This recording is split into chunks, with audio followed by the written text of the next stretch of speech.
নমস্কার বন্ধুরা, কেমন সবাই? আশা করি সবাই ভালো আছেন। আজকে 5-12 দিন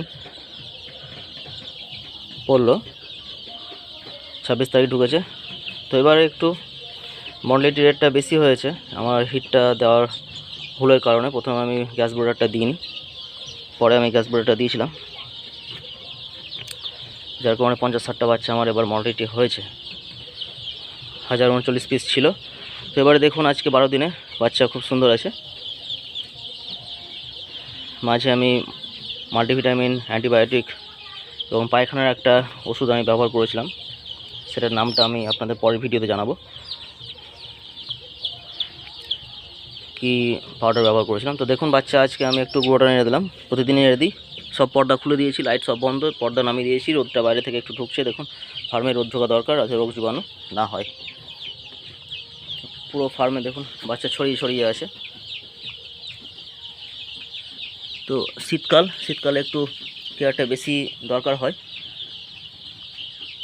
তো আমার নিজের ভুলের কারণে এবার মর্টালিটিটা আমার বেশি হয়েছে। যাই হোক, বাচ্চার রেটটা বেশি। তো দেখুন এখন আমি অ্যান্টিবায়োটিকটা দেবো, নিউডক্স, যেটা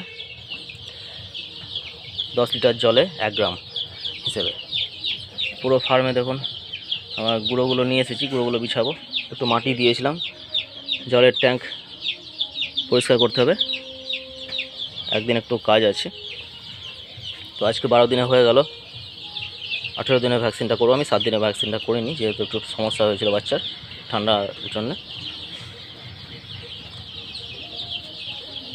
তো ফার্স্ট ডের পরে আর ভিডিও বানানো হয়নি, আমি একটু সময় পাইনি, ব্যস্ত ছিলাম।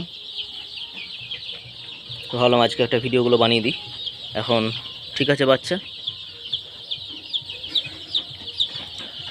এখন আমি গুঁড়োটা নিয়ে দিলাম, জলটা দেবো, জলের সাথে যেটা অ্যান্টিবায়োটিক সেটা দেবো, ওষুধ। আর খাবারটা এখন বসাবো, খাবার যেগুলো বাইরে রেখেছি, যেহেতু গুঁড়োটা নেড়েছি। তো এই হচ্ছে ফার্ম, পুরো আমার রেডি হয়ে আছে, কোনো অসুবিধা নেই। পর্দা নামিয়েছি, হাওয়া বাতাসটা ঢোকে, হাওয়া বাতাস না ঢুকলে একটু সমস্যা হয়, গ্যাস হয়ে গেলে। এখন পর্দা নামানো আছে, এখন রোদ আছে বাইরে ভালো, তাহলে টেম্পারেচারটা আমার ঠিকঠাক থাকবে। তো আপনারা ভুল করবেন না, যে যারা এখন বাচ্চা ঢোকাচ্ছেন, এখন তো শীতটা বেশি। আমি যখন 26 তারিখ সেদিন থেকে আজ পর্যন্ত টেম্পারেচার অনেকটাই কমেছে, শীতটা একটু বেড়েছে।